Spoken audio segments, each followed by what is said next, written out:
So hi all, it's me Mohammed Najib Nasser again. അപ്പോൾ നമ്മുടെ chart വിത്ത് TSPയുടെ മറ്റൊരു എപ്പിസോഡിലേക്ക് എല്ലാവർക്കും സ്വാഗതം.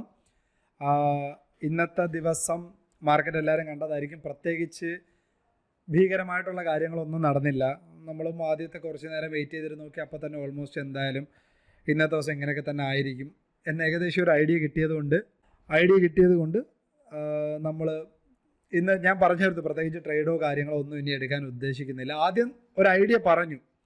ഇതിനിടയ്ക്ക് എന്താണ് നമുക്ക് ബേസിക് ആയിട്ടുള്ള ഐഡിയ ആണല്ലോ, ഞാൻ ഇതിനു മുമ്പ് ഡിസ്കസ് ചെയ്തിട്ടുള്ളതാണ്. അതായത് ട്രെൻഡിങ് ഡേയ്സ് അല്ലെങ്കിൽ ഒരു നാരോ CPR ആണെന്ന് തോന്നുന്ന ദിവസങ്ങൾ വന്നു കഴിഞ്ഞാൽ നമുക്ക് 20 EMAയും പിവട്ടും ബേസ് ചെയ്ത് നമുക്കൊരു ട്രേഡ് എടുക്കാമെന്നുള്ള ടെക്നിക്ക്. അപ്പം ഇന്ന് രാവിലെ ഒരു 9:30-10 മണി ഒക്കെ അടുപ്പിച്ച് ആയപ്പോൾ തന്നെ നമുക്ക് ഏകദേശം ഒരു ഐഡിയ ഓക്കെ, അപ്പോൾ ഇന്ന് ഇങ്ങനെയുള്ള ഒരു ദിവസമായിരിക്കും. കാര്യം ഇന്ന് ഓൾറെഡി ഒരു മോഡറേറ്റ് ഇനിഷ്യൽ ബാലൻസ് ആയിരുന്നു. ഓക്കെ, ഞാൻ നിഫ്റ്റിയുടെ കേസാണ് പറയുന്നത്, ബാങ്ക് നിഫ്റ്റിയുടെ അല്ല. ഒരു മോഡറേറ്റ് ഇനിഷ്യൽ ബാലൻസ് ആയിരുന്നു. അപ്പോൾ എന്തായാലും സ്വാഭാവികമായിട്ടും അത്തരത്തിലുള്ളൊരു സ്ട്രാറ്റജിക്ക് അല്ലെങ്കിൽ അത്തരത്തിലുള്ള ഒരു എൻട്രിക്ക് വളരെയധികം സാധ്യതയുള്ളതായിട്ട് തോന്നി. പക്ഷേ മാർക്കറ്റ് ഓരോ സമയം കഴിയുമ്പോഴും ഉണ്ടാക്കുന്ന ആ ഒരു ലോയും അല്ലെങ്കിൽ ആ ഒരു ക്യാൻഡിൽസിൻ്റെ ആ ഒരു പാറ്റേണും എന്താ പറയുക, അതൊന്നും അത്ര സുഖകരമായിട്ടുള്ളതല്ലായിരുന്നു. അതുപോലെ ബൈ ടൈം കുറച്ചുകൂടെ മുമ്പോട്ട് പോയപ്പോഴത്തേക്ക് നമുക്കൊരു ഐഡിയ കിട്ടി, എന്തായാലും ഇന്നത്തെ ദിവസം അത് വർക്കൗട്ട് ആവാൻ പോകുന്നില്ല. അതുകൊണ്ട് ഞാൻ ഇന്ന് പേഴ്സണലി ട്രേഡൊന്നും എടുക്കുന്നില്ല. പ്രത്യേകിച്ച് എനിക്ക് മൂവ്മെൻറ്റ് കണ്ടൊരു സുഖം തോന്നുന്നില്ല. നമ്മൾ രാവിലെ ഒരു 11 മണിയായപ്പോഴേ ഞാൻ പറഞ്ഞു. അപ്പോൾ നിങ്ങൾക്ക് ഒരുവിധപ്പെട്ടവരെല്ലാം ടെലഗ്രാമിൽ ഉണ്ടെങ്കിൽ ഉറപ്പായിട്ട് നിങ്ങൾ കണ്ടിട്ടുണ്ടായിരിക്കും, എന്തായത് സംഭവം എന്നൊക്കെ ഉള്ളത് നിങ്ങൾ കണ്ടിട്ടുണ്ടായിരിക്കും.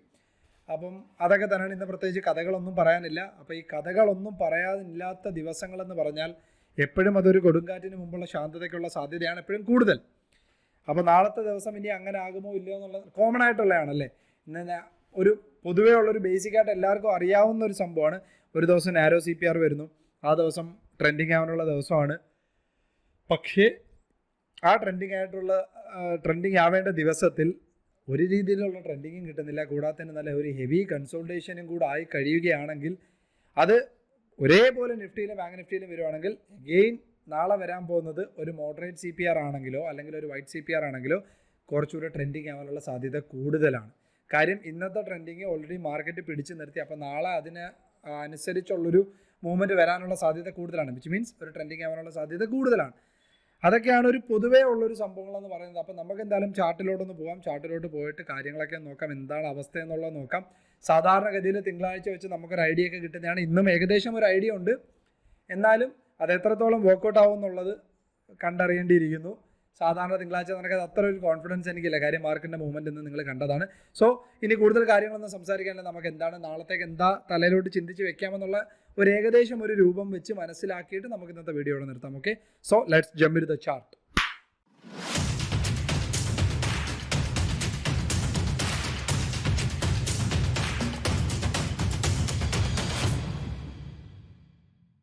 ഓക്കെ, അപ്പോൾ ഒന്നാമത്തെ കേസ് എന്ന് പറഞ്ഞാൽ അതിന്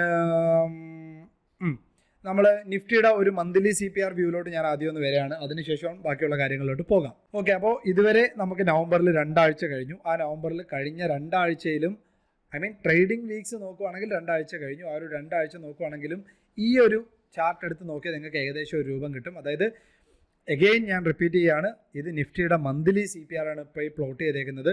ഈ കാണിക്കുന്ന ഓരോ ക്യാൻഡിൽസും 3 hour ക്യാൻഡിലാണ്, നിങ്ങൾക്ക് ഇവിടെ കാണാം. അതെന്തിനാണ് അങ്ങനെ വെച്ചേക്കുന്നതെന്ന് പറഞ്ഞാൽ കഴിഞ്ഞ ആ ഒരു 2 ആഴ്ചത്തെ മൂവ്മെൻറ്റ് എങ്ങനെ ഉണ്ടായിരുന്നു എന്ന് നിങ്ങളുടെ തലയിലോട്ടൊന്ന് കയറാൻ വേണ്ടിയാണ്. അല്ല നമ്മൾ ഡെയിലി ക്യാൻഡിലൊക്കെ എടുത്തിട്ട് ഇങ്ങനെ സ്ക്രോൾ ചെയ്ത് ചെറുതാക്കിയൊക്കെ വെക്കുവാണെങ്കിൽ അതൊരു സുഖം കാണത്തില്ല, ഒന്നും മനസ്സിലാവില്ല. ഓക്കെ, അപ്പം ഇതാണ് നമ്മുടെ ഈ മാസത്തെ ഒരു CPRൻ്റെ ഒരു യൂഷ്വൽ സെറ്റപ്പ്. എങ്ങനെയാണ് കമ്പാരിറ്റീവ്ലി ബാക്കിയുള്ളതിന് മുമ്പുള്ള CPRനെ വെച്ച് നോക്കുവാണെങ്കിൽ എന്തായിരുന്നു, ഇതാണ്ടേ അത്യാവശ്യം വൈഡായിട്ടുള്ള CPR ആണെങ്കിൽ മാർക്കറ്റ് മുകളിലോട്ട് പോകുന്നു, അതിനനുസരിച്ച് താഴോട്ട് വരുന്നു, വീണ്ടും മുകളിലോട്ട് പോകുന്നു, താഴോട്ട് വരുന്നു. അത്യാവശ്യം നവംബർ പോലത്തെ അല്ലെങ്കിൽ ഒക്ടോബർ പോലത്തെ മാസത്തിൽ യൂഷ്വലി എല്ലാ വർഷത്തിലും ഒരു ട്രെൻഡിങ് ആണ്. അതുപോലെ തന്നെ ഒക്ടോബറിലും സംഭവിച്ചിട്ടുണ്ട്. അതിനുശേഷം നവംബറിൽ ഇങ്ങനെ നിൽക്കുകയാണ്. അപ്പോൾ നവംബറിൽ മാർക്കറ്റ് കയറുന്നു, അതിനുശേഷം വീണ്ടും ഇറങ്ങുന്നു, വീണ്ടും കയറുന്നു. അപ്പോൾ മാർക്കറ്റിൽ ഒരു ഓൾ ടൈം ഹൈ അല്ലെങ്കിൽ ഒരു ഹൈ അടിച്ചിട്ട് ഇനി ഒരു ലോ ക്രിയേറ്റ് ചെയ്യാൻ സാധ്യതയെന്ന് പറഞ്ഞാൽ ഒരു 18,600 എന്ന് പറയുന്നൊരു സ്ഥലമാണ് അല്ലേ. അപ്പോൾ അത് ഇത്രയും അവിടെ നിൽക്കട്ടെ. അപ്പോൾ ഞാനിവിടെ ഇപ്പോൾ കൺവേ ചെയ്യാൻ ഉദ്ദേശിക്കുന്ന എന്താ സംഭവം എന്ന് പറഞ്ഞാൽ, കഴിഞ്ഞ മാസം ഒക്ടോബർ മാസം ഒരു ട്രെൻഡിങ് ആയതുകൊണ്ടും അത്യാവശ്യം മൂവ്മെൻറ്റ് തന്നതുകൊണ്ടും നവംബറിൽ നമുക്കിപ്പോൾ ഒരു വൈഡ് CPR ആണ് കിട്ടിയിരിക്കുന്നത്. ആ വൈഡ് CPRൽ തന്നെ ഒരു സ്പെസിഫിക് ആയിട്ടുള്ള ഏരിയയിൽ കിടന്നൊരു കൺസോൾട്ടേഷൻ രീതിയിലാണ് മാർക്കറ്റ് പോകുന്നത്, അല്ലെങ്കിൽ ഒരു റേഞ്ച് ബൗണ്ട് രീതിയിലാണ് മാർക്കറ്റ് പോകുന്നത്. സോ നെക്സ്റ്റ് ഇനി മാർക്കറ്റ് താഴോട്ട് വരുമോ മുകളിലോട്ട് പോകുമോ? ഏതായാലും ഇപ്പോൾ താഴോട്ട് വരുവാണെങ്കിൽ ഇവിടുന്ന് തിരിച്ച് മുകളിലോട്ട് പോകാം. ഈ മാസം മുകളിലോട്ട് പോകുകയാണെങ്കിൽ കുറച്ചുകൂടെ കയറിയിട്ട് താഴോട്ട് വരാം. അപ്പോൾ അത്തരത്തിലുള്ള സംഭവങ്ങൾ നടക്കാം. അപ്പോൾ റെസിസ്റ്റൻ്റ് ആണെങ്കിൽ 18,607 എന്ന് പറയുന്നതാണ് നമുക്ക് ഓൾ ടൈം ഹൈ ബേസിൽ നോക്കുകയാണെങ്കിൽ. പക്ഷേ ഈ ഒരു മന്ത്ലി CPRൻ്റെ വൈസിൽ നോക്കുകയാണെങ്കിൽ നമുക്ക് വേണമെങ്കിൽ ഒരു 18,850 വരെ മൂവ് ചെയ്യാം. ഓക്കെ, അപ്പോൾ അങ്ങനെ ഒരു സെറ്റപ്പിലാണ് നിൽക്കുന്നത്. ഇത് മന്ത്ലി വ്യൂ ആണ്. അത് നിങ്ങളൊന്നും തലയിൽ വെക്കാൻ വേണ്ടി മാത്രം ഞാൻ പറയുന്നതാണ്. നമുക്ക് കുറച്ചുകൂടെ ക്ലാരിറ്റി തരാൻ പറ്റുന്നത് എപ്പോഴും വീക്ക്ലി CPRനായിരിക്കും അല്ലേ. അപ്പോൾ വീക്ക്ലി CPRൽ എസ്പെഷ്യലി തിങ്കളാഴ്ച, അപ്പോൾ തിങ്കളാഴ്ചത്തെ കാര്യം പറയുന്നതിന് മുന്നേയായിട്ട് തൊട്ട് മുമ്പത്തെ ആഴ്ച എന്തായിരുന്നു? അത്യാവശ്യം മാന്യമായിട്ടുള്ളൊരു വൈഡർ CPR ആയിരുന്നു. ആ വൈഡർ CPRനെ വളരെ മര്യാദയ്ക്ക് അത് റെസ്പെക്റ്റ് ചെയ്തു, മൂവ്മെൻറ്റ് കിട്ടി. അപ്പോൾ ഈ പറയുന്ന കാര്യങ്ങളെല്ലാം സംഭവിക്കുമ്പോൾ ഏറ്റവും കൂടുതൽ കഴിഞ്ഞ ആഴ്ച എവിടെയായിരുന്നു കിടന്ന് പ്രൈസ് റെസ്പെക്റ്റ് ചെയ്തത്? ആ ഒരു വാല്യൂ ഏരിയ, അല്ലെങ്കിൽ ആ ഒരു പോയിന്റ് ഓഫ് കൺട്രോൾ ഏരിയ, അല്ലെങ്കിൽ ആ ഒരു ബയേഴ്സിൻ്റെയും സെല്ലേഴ്സിൻ്റെ ആ ഒരു മെയിൻ ഏരിയ എന്ന് പറയുന്ന സംഭവമായിരിക്കും യൂഷ്വലി നമുക്ക് CPR ആയിട്ട് കണക്ട് ചെയ്ത് കിട്ടേണ്ടുള്ളത്. അപ്പോൾ ഈ ആഴ്ചത്തെ ഏറ്റവും ഇമ്പോർട്ടൻറ്റ് ലെവലായിട്ട് നമുക്ക് കാണിച്ചിരിക്കുന്ന ഒരു സെറ്റപ്പാണ് 18,300. അത് കൂടാതെ തന്നെ നമുക്ക് പാസ്റ്റിലോട്ട് നോക്കി അറിയാം അത്യാവശ്യം നല്ലൊരു പോയിൻ്റാണ്. പക്ഷേ ഈ പറയുന്ന പോയിന്റിന് അടുത്തായിട്ട് ഒന്നുമല്ല മാർക്കറ്റ് അത്യാവശ്യം. ഓക്കെ, അപ്പോൾ നമ്മളെ മാർക്കറ്റ് ആ വീക്കിലി CPRൻ്റെ അടുത്തായിട്ടല്ല ഓപ്പൺ ആയത്, അത്യാവശ്യം താഴോട്ട് നിന്നാണ് ഓപ്പൺ ആയത്. പക്ഷേ ആ താഴോട്ട് നിന്ന് ഓപ്പൺ ആയിട്ട് വളരെ ഹാർഡ് കോർ ആയിട്ടുള്ള സെല്ലിംഗ് ആയിരുന്നു നമുക്ക് ഉണ്ടായത്. ആ സെല്ലിങ്ങിൽ തന്നെ ഏറ്റവും ബെസ്റ്റ് ഇമോഷൻ എന്ന് പറയുന്നത് ഈ കാണുന്നതാണ് പ്രീവിയസ് വീക്ക് ലോ. ഓക്കെ, നിഫ്റ്റിയുടെ പ്രീവിയസ് വീക്ക് ലോ എന്ന് പറയുന്നത് ഈ കാണുന്നതാണ്. അപ്പോൾ അതിന് വളരെ ശക്തമായിട്ട് തന്നെ അടിപൊളിയായിട്ട് കട്ട് ചെയ്തൊരു ക്ലോസിങ് ക്യാൻഡിൽ നല്ല സ്മാർട്ടായിട്ട് ഫോമായിട്ട് നിൽപ്പുണ്ട്. അപ്പം ഒരു സാധാരണഗതിയിൽ എന്തായിരിക്കും ചിന്തിക്കാനുള്ളത് നിങ്ങളും ചിന്തിച്ചു നോക്കാം. അതായത് ഒരു വീക്കിൻ്റെ ഹൈയും ലോയും എന്ന് പറയുമ്പോൾ സ്വാഭാവികമായിട്ടും തൊട്ട് മുമ്പത്തെ വീക്കിൽ ഏറ്റവും കൂടുതൽ ബയേഴ്സും സെല്ലേഴ്സും ഇമ്പോർട്ടൻസ് ആയിട്ട്, അല്ലെങ്കിൽ ഇമ്പോർട്ടൻ്റ് ആയിട്ട് ഏറ്റവും കൂടുതൽ മാക്സിമം പോയ സ്ഥലവും അതുപോലെ ഏറ്റവും കൂടുതൽ താഴോട്ട് പോയ സ്ഥലവും, അതിനകത്ത് ഏറ്റവും കൂടുതൽ താഴോട്ട് പോയ സ്ഥലമാണ് ഈ കാണുന്ന വീക്ക് ലോ എന്ന് പറയുന്നത്. അപ്പോൾ ആ വീക്ക് ലോയെ ശക്തമായിട്ട് ഒരു നെക്സ്റ്റ് വീക്ക് തുടങ്ങുന്ന ആ പോയിന്റിൽ തന്നെ കട്ട് ചെയ്ത് ക്രോസ് ആയിട്ട് നിൽക്കുകയാണ്. അപ്പോൾ എന്തായിരിക്കും യൂഷ്വലി മാർക്കറ്റിൻ്റെ ഒരു സെൻറ്റിമെൻറ്റ്സ് എന്തായിരിക്കും നിങ്ങളൊന്ന് ചിന്തിച്ചു നോക്കെ. അപ്പോൾ ഏകദേശം ഒരു രൂപ എല്ലാവരും കേട്ടിട്ടുണ്ടെന്ന് വിചാരിക്കുന്നത്. അതായത് മാർക്കറ്റിൽ വീണ്ടും ആ ഒരു സെൻറ്റിമെൻറ്റ്സിൽ വെയിറ്റ് ചെയ്യാൻ, അല്ലെങ്കിൽ ആ ഒരു ഏരിയയിൽ കിടന്ന് കളിക്കാൻ മാർക്കറ്റ് റെഡിയല്ല. സോ ആ ഒരു വീക്കിൻ്റെ ലോ കട്ട് ചെയ്ത് ക്രോസ് ആയി നല്ല സ്മാർട്ടായിട്ടുള്ള ക്യാൻഡിൽ ക്രോസ് ആകുമ്പോൾ ഇനി ഞങ്ങൾ പുതിയ വാല്യൂ ഏരിയയിൽ തപ്പിപ്പോവുകയാണെന്നുള്ളൊരു സെൻസാണ് നമുക്ക് പറഞ്ഞു തരുന്നത്. ഓക്കെ, അങ്ങനെ ആണെങ്കിൽ ഈ ആഴ്ച എവിടം വരെ പോകാം?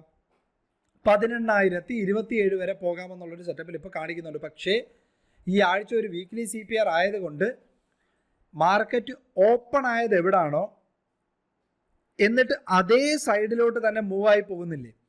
അപ്പോൾ ആ പറയുന്ന സപ്പോർട്ടിനെ നമുക്ക് ഒരിക്കലും വിശ്വസിക്കാൻ പറ്റിയെന്ന് വരത്തില്ല. ഇല്ല, ഈ പറയുന്ന പോയിന്റിനെ സപ്പോർട്ട് ചെയ്ത് വൺസ് ഒരു ഡേയിൽ അത് മുകളിലോട്ട് ഇങ്ങനെ സപ്പോർട്ട് എടുത്ത് കയറി ക്ലോസ് ചെയ്യുവാണെങ്കിൽ ഉറപ്പായിട്ടും പിന്നെ മുകളിലോട്ടുള്ളൊരു മൂവ്മെൻ്റ് ആയിരിക്കും സ്ട്രെങ്ത്.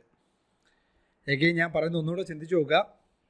ഈ പറയുന്ന ഓപ്പണിംഗ്, തിങ്കളാഴ്ചത്തെ ദിവസത്തെ ഓപ്പണിംഗ് എന്ന് പറയുന്നത്, അതായത് കഴിഞ്ഞൊരാഴ്ചയിലെ സെൻറ്റിമെൻറ്റ്സ് ഇത്രയും മനസ്സിലാക്കിയിട്ടാണ് സ്വാഭാവികമായിട്ടും ഈ ആഴ്ച ഞാനും നിങ്ങളും അടക്കം എല്ലാവരും ട്രേഡ് ചെയ്യാൻ വരുന്നത്.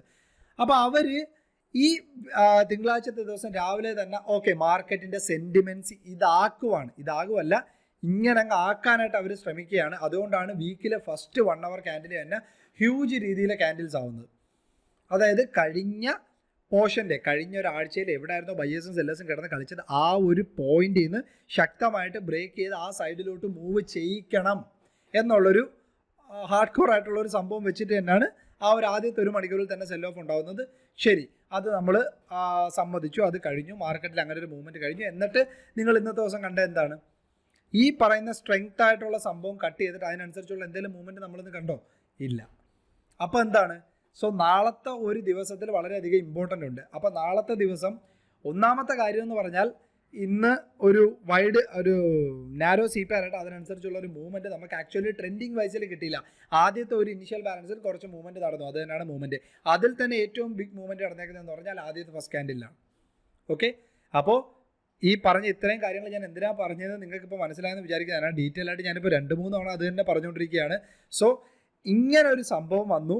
അതിനുശേഷം നമുക്ക് ഇതൊരു സ്ട്രെങ്ത് ആയിട്ടുള്ള ഒരു നാരോ CPR ആയതുകൊണ്ടും ഈ ആഴ്ച ട്രെൻഡിങ് നമ്മൾ എക്സ്പെക്റ്റ് ചെയ്യുന്നത് കൊണ്ടും മാർക്കറ്റ് നമുക്ക് ഇവിടുന്ന് ഇവിടം വരെ വേണമെങ്കിൽ നമുക്ക് എക്സ്പെക്ട് ചെയ്യാം ആ ഒരു സൈഡിലോട്ട്. പക്ഷേ ഇവിടുന്ന് തിരിച്ച് റിവേഴ്സ് ആകും എന്ന് എക്സ്പെക്ട് ചെയ്തുകൊണ്ട് ആദ്യമേ കയറി നമ്മൾ ട്രേഡ് എടുക്കരുത്. അങ്ങനെ വൺസ് ഇത് റിവേഴ്സ് ആകി നല്ലൊരു പുൾ ഓഫ് കിട്ടുന്നെങ്കിൽ പിന്നെ നമുക്ക് മാർക്കറ്റ് മുകളിലോട്ട് നമുക്ക് ഈ ഒരാഴ്ച അത്യാവശ്യം മൂവ്മെൻറ്റ് കാണാൻ പറ്റും. ബാക്കിയുള്ള കാര്യങ്ങൾ നമുക്ക് ഇൻട്രാഡേയിൽ അറിയാൻ പറ്റത്തുള്ളൂ. അപ്പോൾ ഈ ഒരു കാര്യം നിങ്ങളെ മനസ്സിൽ വെച്ചുകൊണ്ടിരിക്കുക. അല്ലാതെ നാരോ CPR ആണ്, അതുകൊണ്ട് ഈ ആഴ്ച ട്രെൻഡിങ് ആണ്. ട്രെൻഡിങ് എന്ന് പറഞ്ഞാൽ ഒരു സൈഡിലോട്ട് തുടങ്ങിക്കഴിഞ്ഞാൽ ആ സൈഡിലോട്ട് പൊക്കോണ്ടിരിക്കും. അങ്ങനെ ഒരു സെൻസ് നിങ്ങളെ തലയിലോട്ട് വരാതിരിക്കാനാണ് ഞാൻ ഇത്രയും കാര്യം പറയുന്നത്. അതായത് മാർക്കറ്റിൽ ആക്ച്വലി സെൻറ്റിമെൻറ്റ്സ് താഴോട്ടാക്കണമെന്നുണ്ട്. അതുകൊണ്ടാണ് ഇന്നത്തെ ആദ്യത്തെ ഒരു മണിക്കൂറിൽ തന്നെ അങ്ങനെ ഒരു സെൽ ഓഫ് വന്നത്. അത് നിങ്ങളെ തലയിലോട്ട് മാത്രം വെച്ചേക്കുക. ബാക്കിയുള്ള കാര്യങ്ങൾ നമുക്ക് ലൈവ് സമയത്ത് മാർക്കറ്റ് സെൻറ്റിമെൻറ്റ്സും ക്യാൻഡിൽസിൻ്റെ പാറ്റേൺസും പ്രൈസ് ആക്ഷനും ഒക്കെ ബേസ് ചെയ്തേ നമുക്ക് ചെയ്യാൻ പറ്റത്തുള്ളൂ. ഓക്കെ, അപ്പോൾ ഈ രണ്ട് കാര്യങ്ങൾ നിങ്ങൾ കണ്ടു. ഇനി നമുക്ക് ആ ഡെയിലി ക്യാൻഡിൽ നോക്കും. ഡെയിലി ക്യാൻഡിൽ നോക്കുമ്പോൾ 1 second, 1 day. Okay, daily candle നോക്കുമ്പോൾ എന്താ നിങ്ങൾക്ക് തോന്നുന്നത്? നിങ്ങൾക്ക് എന്താ തോന്നുന്നത് പറ. ഇത് നമ്മൾ മുമ്പേ പഠിച്ചു വെച്ചിരുന്ന മൂവ്മെൻ്റ് ആണ്. പക്ഷേ ഇന്നത്തെ ദിവസം നമുക്കൊരു സൈൻ ആദ്യത്തെ ക്യാൻഡിൽ തന്നെ അങ്ങനെ ആയതുകൊണ്ട് ട്രേഡ് കിട്ടിയില്ല. അതായത് ഈ ദിവസമേ ഞാൻ നിങ്ങളുടെ അടുത്ത് പറഞ്ഞതാണ്. ഇതാ ഈ കാണുന്ന ദിവസം നമ്മുടെ ഷോ സ്ഥിരമായിട്ട് കാണുന്നവരാണെങ്കിൽ നിങ്ങൾക്ക് മനസ്സിലാവും. ഇപ്പോൾ ഇതൊരു ഡോജിയാണ്. ഡോജിക്ക് ശേഷം എഗെയിൻ ഒരു റെഡ് ഡോജി വന്നു. അതിനുശേഷം വളരെ ക്ലിയർ കട്ടായിട്ട് കൺഫർമേഷൻ. ഈ ഡോജി വന്നപ്പോഴേ ഞാൻ പറഞ്ഞു മോസ്റ്റ് പ്രോബബ്ലി 200 EMA കട്ട് ചെയ്ത് ക്രോസ് ആയി നിൽക്കുകയാണ്. അപ്പോൾ എന്തായാലും താഴോട്ട് പോകാൻ തന്നെയാണ് സാധ്യത. എക്സാക്ട്ലി അതുപോലെ വെള്ളിയാഴ്ച സംഭവിച്ചു. അതിനുശേഷം ഇന്ന് രാവിലത്തെ മൂവ്മെൻറ്റ് എന്ന് പറഞ്ഞാൽ നമുക്ക് എക്സ്പെക്ട് ചെയ്യാൻ പറ്റാത്ത രീതിയിലുള്ളൊരു ഫസ്റ്റ് ക്യാൻഡിൽ വന്നു. അതിനുശേഷം ആദ്യത്തെ മൂവ്മെൻറ്റ് ഒരു സുഖമില്ല. അതിനുശേഷം ട്രേഡ് എടുക്കാൻ നമ്മൾ എക്സ്പെക്ട് ചെയ്യുന്ന സ്ഥലത്തൊന്നും ട്രേഡ് കിട്ടുന്നില്ല. ആകെ ഒരു കൺഫ്യൂഷനാണ്. അപ്പോൾ മാർക്കറ്റ് ഒന്ന് തിരിഞ്ഞ് തുടങ്ങി. അപ്പോൾ ഇനി എന്താ വേണം? നിങ്ങൾ 1 hour ചാർട്ടിലും നിങ്ങൾ ഈ 1 day ചാർട്ടിലും അതേപോലെ 1 hourലും ഒരു 1 dayയിലും നിങ്ങൾ ഏറ്റവും കൂടുതൽ പ്രൈസ് തട്ടിയിരിക്കുന്നത് റെസ്പെക്ട് ചെയ്തേക്കുന്ന പോയിന്റ്സ് ഒക്കെ ഒന്ന് മാർക്ക് ചെയ്ത് വെക്കുക. ഇതുപോലുള്ള പോയിന്റ്സ് ഒക്കെ ഒന്ന് മാർക്ക് ചെയ്ത് വെക്കുക. 12087 ഇത്തരത്തിലുള്ള പോയിന്റ്സ് ഒക്കെ ഒന്ന് മാർക്ക് ചെയ്ത് വെക്കുക. എന്നിട്ടത് വേറൊരു ടൈം ഫ്രെയിമിൽ കൂടെ നോക്കുക. അതായത് ഇതിപ്പോൾ 1 day ടൈം ഫ്രെയിമിലാണ്. ഇനി വേറെ ഒരു 1 hour ടൈം ഫ്രെയിമിൽ ആ ഒരു സെയിം പോയിന്റിനെ വളരെ ഭീകരമായിട്ട് റെസ്പെക്ട് ചെയ്യുന്നുണ്ടെങ്കിൽ അതൊരു നല്ലൊരു സോണാണ്. അപ്പം ഇങ്ങനെ ഒരു 2-3 സ്റ്റഡി നടത്തി കഴിഞ്ഞാൽ നിങ്ങൾക്ക് എവിടെ വെച്ച് എന്ത് ചെയ്യണമെന്നുള്ളൊരു ഐഡിയ കിട്ടും. ഓക്കെ, അപ്പോൾ ഇതും കണ്ടല്ലോ. ഇനി ഇതിന് ശേഷമാണ് ഇൻട്രാഡേയുടെ ചാർട്ടിലോട്ട് പോകേണ്ടുള്ളത്. സോ ഇൻട്രാഡേ ചാർട്ടിൽ ഞാൻ സൂം ഔട്ട് ചെയ്യുകയാണ്. ഓക്കെ, നിഫ്റ്റിയുടെ കേസാണല്ലോ നമ്മൾ സംസാരിക്കുന്നത്. അതായത് ആ ഒരു വെള്ളിയാഴ്ച ദിവസം ശക്തമായിട്ട് ക്ലോസ് ആയപ്പോൾ നമ്മൾ പറഞ്ഞു എന്തായാലും ഇത് ഇങ്ങോട്ടായിരിക്കും, അതുപോലെ ഇവിടെ തട്ടിയിട്ട് റിവേഴ്സ് ആവും. ഈ പറഞ്ഞ കാര്യങ്ങളൊക്കെ നമ്മൾ അന്ന് പറഞ്ഞിരുന്നൊരു സംഭവമാണ്. ഓക്കെ, അപ്പോൾ അതിന് ശേഷം മാർക്കറ്റിൽ ഇന്നത്തെ ദിവസം ഈ 200 EMA താഴെ തന്നെ നിൽക്കുകയാണ്. പക്ഷേ ഇന്നത്തെ ദിവസം മെയിനായിട്ട് ഉദ്ദേശിച്ചിരുന്നത് എന്താണ്? ഞാൻ ആ വീക്കിലിയുടെ CPR വെച്ച് നിങ്ങൾക്ക് പറഞ്ഞു തന്നെയാണ്. ഒരാഴ്ചത്തെ സെൻറ്റിമെൻറ്റ്സിനെ കംപ്ലീറ്റ്ലി കട്ട് ചെയ്തുകൊണ്ട് തന്നെ ആദ്യത്തെ 1 മണിക്കൂർ തന്നെ ക്ലോസ് നല്ല രീതിയിൽ സ്ട്രെങ്ത് ആയിട്ട് വന്നു. പക്ഷേ അതിനുശേഷം മൂവ്മെൻറ്റ് നടന്നില്ല. അതായത് ഈ സൈഡിലോട്ട് മൂവ് ചെയ്യിക്കണമെന്ന് മാർക്കറ്റിൻ്റെ സെൻറ്റിമെൻറ്റ്സ് ഉണ്ട്. പക്ഷേ അതിനനുസരിച്ചുള്ളൊരു സെല്ലിങ് ആക്ച്വലി നടക്കുന്നില്ല. അപ്പോൾ നമ്മൾ 2 രീതിയിൽ വെയിറ്റ് ചെയ്ത് നിൽക്കണം. ഒന്ന്, ഇത് വീണ്ടും കട്ട് ചെയ്ത് 200 EMA മുകളിൽ കയറുമോ എന്നൊരു സംഭവത്തിന് വേണ്ടി. അതായത് ഇപ്പോൾ ഫോർ എക്സാമ്പിൾ നാളെ ഇപ്പോൾ വരികയാണ്. നാളെ ഇപ്പോൾ മാർക്കറ്റ് ഓപ്പൺ ആവുന്നു. ഇപ്പോൾ ഈ CPRൻ്റെ മുകളിലാണ് ഓപ്പൺ ആവുന്നത്. എന്നിട്ട് നല്ലൊരു പവർ ഗ്രീൻ ക്യാൻഡിൽ ആയി 200 EMA കട്ട് ചെയ്ത് മുകളിലോട്ട് അങ്ങ് ക്ലോസ് വെക്കുന്നു. എന്നിട്ട് മാർക്കറ്റ് മുകളിലോട്ട് കയറുകയാണെങ്കിൽ ഉറപ്പായിട്ട് മാർക്കറ്റ് വീണ്ടും പഴയ സോണിലോട്ട് തിരിച്ച് കയറിപ്പോകും. ഇല്ല, നാളെ വീണ്ടും ഇങ്ങനെ ഇതിൻ്റെ താഴെ ഓപ്പൺ ആവുകയാണെങ്കിൽ എഗെയിൻ വീണ്ടും റിജക്ഷൻ എടുത്ത് താഴോട്ട് പോകാനുള്ള സാധ്യത കൂടുതലാണ്. എന്തുകൊണ്ടാണ്? ഈ ആഴ്ച ആ ഒരു സെൻറ്റിമെൻറ്റ്സിലാണ് തുടങ്ങി വെച്ചേക്കുന്നത്. പക്ഷേ ഇന്നത്തെ ബയേഴ്സും സെല്ലേഴ്സും അതിന് റെഡി അല്ലായിരുന്നു. പറഞ്ഞ കാര്യങ്ങൾ നിങ്ങൾക്ക് ക്ലിയർ ആയിട്ട് മനസ്സിലായില്ലേ? ആദ്യം മുതൽ ഒന്നുകൂടെ കേട്ട് കണക്ട് ചെയ്ത് വരിക. ഇല്ല എന്നിട്ടും മനസ്സിലാവുന്നില്ലെങ്കിൽ നിങ്ങൾ നിങ്ങളുടേതായ മനസ്സിലായ രീതിയിൽ ട്രേഡ് ചെയ്യുക. ഇല്ലെങ്കിൽ ഈ ഇത്രയും പറഞ്ഞ കാര്യങ്ങൾ എങ്ങനെ കണക്ട് ആവുന്നു എന്നുള്ള നാളെ ഞാൻ നിങ്ങൾക്ക് കുറച്ചുകൂടെ ബെനിഫിഷ്യലായിട്ട് പറഞ്ഞുതരാം. ഇത്രയും ഞാൻ പറഞ്ഞത് ഈ ഒരു പോയിന്റിന് വേണ്ടിയാണ്. ഇപ്പോൾ ഇങ്ങനെ 200 EMA താഴെ ഇങ്ങനെ വന്ന് നിൽക്കുകയാണ്. അപ്പോൾ അതിൽ എന്തുകൊണ്ട് ആദ്യം ഇങ്ങനെ ഒരു ഭീകര മൂവ്മെൻറ്റ് നടന്നു, അതിനുശേഷം എന്തൊരു കൺസോൾട്ടേഷൻ വന്നു, അതെല്ലാ കാര്യങ്ങളും നിങ്ങളെടുത്ത് പറഞ്ഞു. വീക്കിലിയുടെ CPR നിങ്ങളെ കാണിച്ചു, മന്ത്ലി CPR ഉള്ള സെറ്റപ്പ് കാണിച്ചു. അപ്പോൾ ഇനി നമുക്ക് ഏത് സോണിലോട്ടായിരിക്കും അല്ലെങ്കിൽ ഏത് വേയിലോട്ടായിരിക്കും ആ ഒരു ട്രെൻഡിങ് എന്നുള്ള കൺഫർമേഷനാണ് നമുക്ക് വേണ്ടുന്നത്. അപ്പോൾ അത് കിട്ടണമെങ്കിൽ എന്താ വേണം? ഇതിപ്പോൾ ഇന്നലെ 200 മൂവിങ് അവറിൻ്റെ താഴെ വന്നു. ഇന്നും അതേ സെൻറ്റിമെൻറ്റ്സ് മെയിൻറ്റെയിൻ ചെയ്തു. വീണ്ടും അതേ സൈഡിലോട്ടായിരിക്കുമെന്ന് നമ്മളെ തെറ്റിദ്ധരിപ്പിക്കാൻ വേണ്ടി ആദ്യത്തെ 1 മണിക്കൂർ നല്ലൊരു സെൽ ഓഫ് വന്നു. പക്ഷേ അതിനുശേഷം കൺസൾട്ടേഷൻ ആയി നിന്നു. അപ്പോൾ ഈ പറയുന്ന മണി സോൺ എന്ന് പറയുന്നതും CPR എന്ന് പറയുന്ന നാളത്തെ ലെവലൊക്കെ എന്ന് പറഞ്ഞാൽ ഇവിടെ ആയിരിക്കും. അപ്പോൾ ഈ പറയുന്നതിൻ്റെ മുകളിൽ ഓപ്പണായി നമ്മൾ 200 EMA ശക്തമായിട്ട് ക്രോസ് ചെയ്തൊരു ക്യാൻഡിൽ വെക്കുവാണെങ്കിൽ സ്വാഭാവികമായിട്ടും ഈ പറയുന്ന പോയിന്റിന് ഈ പറയുന്ന സെല്ലിംഗ് സോണിന് ഒന്നും റെസ്പെക്റ്റും കൊടുക്കാൻ പോകുന്നില്ല. നേരെ മറിച്ച് നാളെ മാർക്കറ്റ് ഒരു മ്യൂട്ടഡ് ഓപ്പണിംഗ് ആണ്, അല്ലെങ്കിൽ ഒരു സെന്റിമെന്റ്സ് താഴോട്ടാണെങ്കിൽ വീണ്ടും എഗെയിൻ റെസിസ്റ്റൻസ് എടുത്ത് ഒരു സെൽ ഓൺ റൈസ് എന്ന സെറ്റപ്പിലോട്ട് വരും. അപ്പോൾ അത് നമ്മുടെ സെന്റിമെന്റ്സ് എന്താണെന്നുള്ളത് നമ്മൾ ആ സമയത്ത് ഉറപ്പായിട്ട് നമ്മൾ മാർക്കറ്റിൽ അറിയിക്കുന്നതായിരിക്കും. ഓക്കെ, അപ്പോൾ ഇതാണ് നിഫ്റ്റിയുടെ എൻ്റെ വ്യൂ എന്ന് പറയുന്നത്. എക്സാക്ട്ലി ഇതുപോലെ നിങ്ങൾ ബാങ്ക് നിഫ്റ്റിയിലൂടെ ചെയ്ത് നോക്കുക. എന്നിട്ട് സൈമൾട്ടേനിയസ് ആയിട്ട് രണ്ടും സ്പ്ലിറ്റ് സ്ക്രീൻ യൂസ് ചെയ്ത് വേണം നിങ്ങൾ ട്രേഡ് എടുക്കാനായിട്ട്. ഓക്കെ, അപ്പോൾ ഇതൊരു കൺഫ്യൂസിങ് ഡേ ആയിരുന്നു. അതുകൊണ്ട് ഞാൻ സ്റ്റോക്കോ കാര്യങ്ങളോ ഒന്നും വേറെ പ്രത്യേകിച്ച് പറയുന്നില്ല. ഇന്ന് കുറച്ച് കൺഫ്യൂസിങ് ആയിട്ടുള്ള കാര്യങ്ങളാണ് ഞാൻ പറയുകയും ചെയ്തിരിക്കുന്നത്. അപ്പോൾ നിങ്ങൾക്കത് തലയിലോട്ട് ആ ഒരു രീതിയിൽ നല്ല രീതിയിൽ കിട്ടിയിട്ടില്ലെങ്കിൽ നാളത്തെ ഒരു ചാർട്ടോട് ആകുമ്പോഴത്തേക്ക് നമുക്ക് കുറച്ചുകൂടെ കണക്ട് ചെയ്യാനായിട്ട് ശ്രമിക്കാം.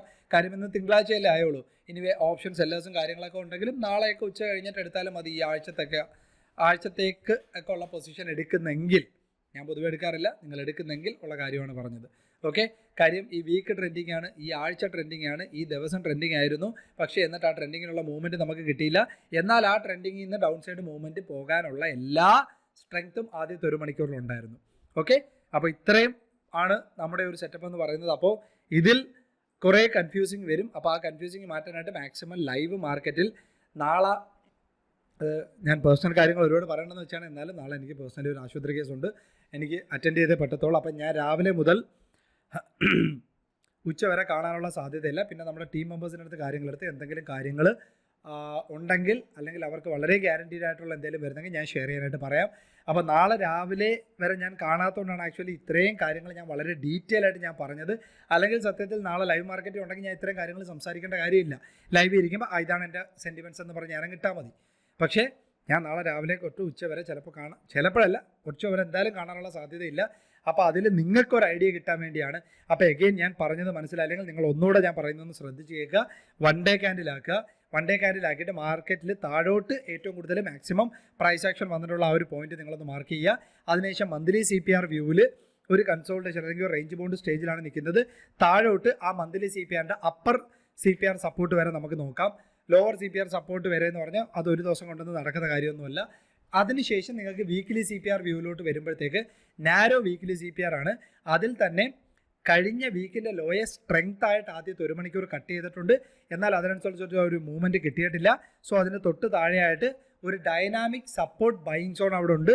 അത് നിങ്ങൾ ഓർമ്മയിൽ വെച്ചേക്കുക. അപ്പോൾ അതിനുശേഷം അവിടെ തട്ടി ഒരു സപ്പോർട്ട് എടുത്ത് നല്ല രീതിയിൽ കയറുന്നുണ്ടെങ്കിൽ നാളത്തെ ഓവയുടെ സെൻറ്റിമെൻറ്റ്സ് കാര്യങ്ങളും എല്ലാം നിങ്ങളൊന്ന് നോക്കുക. ഇതിനെല്ലാം പുറമെ അങ്ങനെ മുകളിലോട്ട് കയറുമ്പോൾ നിങ്ങൾ നോക്കണമല്ലോ എന്താണ്, മാർക്കറ്റ് നാളെ ഓപ്പൺ ആകുന്നത് എവിടെയാണ്? അത് നാളത്തെ CPR മണി സോണിൻ്റെയൊക്കെ മുകളിലാണ്. എന്നിട്ട് ആദ്യത്തെ 1-2 ക്യാൻഡിലിൽ തന്നെ നമുക്ക് 200 EMA ക്ലോസ് ചെയ്ത് ശക്തമായിട്ടൊരു ക്യാൻഡിൽ വെക്കുന്നെങ്കിൽ നമുക്ക് ആ സൈഡിലോട്ടുള്ള നല്ലൊരു മൂവ്മെൻറ്റ് എടുക്കാം. ഇല്ല ഇതിൻ്റെ താഴെയാണ് വരുന്നതെങ്കിൽ ഈ പറയുന്ന മുകളിലോട്ടുള്ള റെസിസ്റ്റൻ്റ് എല്ലാം നമുക്കൊരു സെൽ ഓൺ റൈസ് മോഡിലോട്ട് വരാം. ഓക്കെ, കുറച്ച് കൺഫ്യൂസിംഗ് ആണെന്ന് അറിയാം. എന്നാലും നിങ്ങൾ നിങ്ങളുടേതായുള്ള അനാലിസിസ് നോക്കിയിട്ട് നാളത്തെ ട്രേഡിലോട്ട് എൻ്റർ ആവാനായിട്ട് ശ്രമിക്കുക. ഓക്കെ, അപ്പോൾ ഇത്രയേ ഉള്ളൂ. ഇത്രയും പറഞ്ഞുകൊണ്ട് നമ്മൾ ഇന്നത്തെ വീഡിയോ ഇവിടെ നിർത്തുകയാണ്. നന്ദി, നമസ്കാരം.